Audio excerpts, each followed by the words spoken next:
5 minutes pour comprendre, en partenariat avec l'UGAP.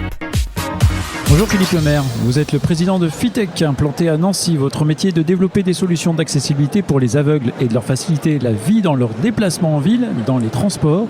Très concrètement, que leur offrez-vous ?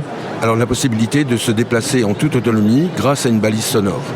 Une balise sonore, en fait, c'est une petite carte électronique avec un haut-parleur, le tout dans une boîte étanche qui se déclenche ensuite avec une télécommande ou un téléphone portable. Alors on peut avoir un exemple très concret ? Oui, alors très concrètement, une personne voyante, lorsqu'elle sort de chez elle le matin, a besoin de traverser la rue, eh bien c'est le fameux système qui dit le feu piéton est rouge ou la petite ritournelle qui lui dit que le feu est vert. Ensuite, il faut que la personne puisse prendre les transports en commun, donc trouver l'arrêt. On va donc mettre une balise au niveau d'un arrêt de transport et la personne va pouvoir entendre, par exemple, porte de Versailles et trouver ainsi l'arrêt. On va même pouvoir lui donner les informations des temps de passage des véhicules, par exemple, tram dans 3 minutes, le suivant dans 6 minutes, en temps réel. Et puis enfin, il faut pouvoir lui permettre de rentrer dans un bâtiment, d'accéder à un bâtiment. Et là, la loi, elle traduit parfaitement le besoin des personnes déficientes visuelles. Il faut pouvoir repérer l'entrée d'un bâtiment, disposer des informations visuelles que nous avons nous tous, et puis ensuite bénéficier des services qu'il y a dans le bâtiment. Alors pour cela, en fait, on va mettre une balise au niveau de la porte d'entrée, et puis écoutez, une petite démo. Alors là, voilà, vous êtes venu avec la balise, justement. Alors on écoute. J'appuie sur la télécommande. Ouais. Hôtel de ville. D'accord. Nos bureaux sont ouverts du lundi au vendredi de 9h à 17h30. Pour vous rendre à l'accueil, passez la double porte, puis l'accueil se situe à 10 mètres sur votre droite. D'accord. Et ainsi, la personne a toutes les informations pour pouvoir se déplacer en toute autonomie dans le bâtiment. Alors vous équipez maintenant les TGV. Eh bien oui, en fait, le constat est le même. Un non-voyant sur un quai de gare a bien entendu le train arriver. Son problème, c'est de trouver la porte, et la porte de la bonne voiture dans laquelle il a réservé. Donc on a développé en partenariat avec Alstom un système d'aide au repérage porte. Lorsque le non-voyant appuie sur sa télécommande, il va entendre voiture 17, voiture 18 du train numéro tant à destination de Nancy. Et il va donc pouvoir entrer dans le train. Alors le secteur public, vous connaissez plutôt bien, du coup.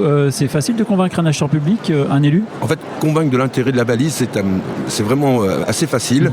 Le plus compliqué, ça va être d'obtenir la commande. Parce qu'effectivement, il faut pouvoir rencontrer l'élu, ensuite les services techniques.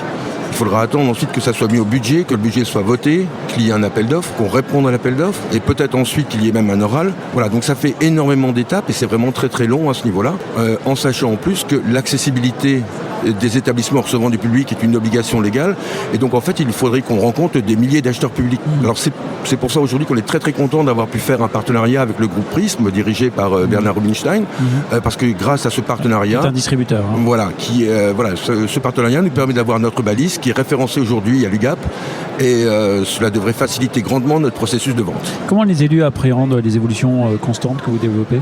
Alors en fait, quand on développe un produit, et ce qu'on a fait chez FITEC, on tient compte de deux personnes. Premièrement, l'utilisateur, le non-voyant, et donc on a travaillé avec les associations pour mettre au point les produits. Et puis deuxièmement, il faut avoir en tête le client, celui qui va acheter, installer, maintenir le système et prendre en compte ses contraintes. À partir du moment où vous prenez en compte ces contraintes dès le départ, ça se passe vraiment très très bien. Et toutes nos balises sont évolutives, notamment avec des mises à jour logicielles. Il n'y a donc pas besoin d'intervenir physiquement sur les balises. Un exemple de projet réalisé dans une collectivité récemment ? Oui, écoutez, il y a deux qui me viennent en tête. Le premier, effectivement, c'est on équipe dans le cadre d'un marché pluriannuel tous les bâtiments de la ville de Reims et de Reims Métropole. Et puis, très récemment, notre solution a été retenue par la SNCF pour équiper toutes les gares d'Île-de-France. 2-3 conseils pour aux entrepreneurs qui nous écoutent ? Alors tout d'abord, si vous avez une idée, il faut foncer. C'est la première chose.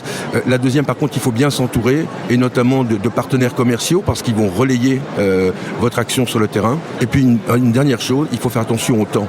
Tout est toujours plus long que ce que l'on peut imaginer, donc très attention. Surtout dans le secteur public, non ? C'est vrai aussi dans le privé ? Notamment, c'est également vrai dans le privé, oui. Alors vous collectionnez les prix, prix de la meilleure innovation, tout handicap confondu en 2010, prix de l'entreprise sociale en 2011, prix de l'engagement sociétal en 2014. C'est indispensable d'obtenir tous ces prix pour valoriser sa solution ? Tout d'abord, ça fait très plaisir d'avoir des prix et ça récompense le travail de l'équipe. Mais c'est surtout, et là c'est plutôt mon côté entrepreneur militant, la possibilité de parler des besoins des déficients visuels. Trop souvent, dans l'accessibilité, on oublie les personnes déficientes visuelles, alors qu'en fait, il y a des solutions toutes simples, comme la balise sonore, pour rendre leur vie au quotidien beaucoup plus facile. C'est une vraie stratégie de conquête ? C'est une vraie envie, en fait, de faire en sorte que la ville et la vie soient plus faciles aux personnes non-voyantes. Merci beaucoup, Philippe Lemaire. Pour en savoir plus, je vous invite à consulter le site fitech.fr, PHITECH.fr. 5 minutes pour comprendre, en partenariat avec l'UGAP.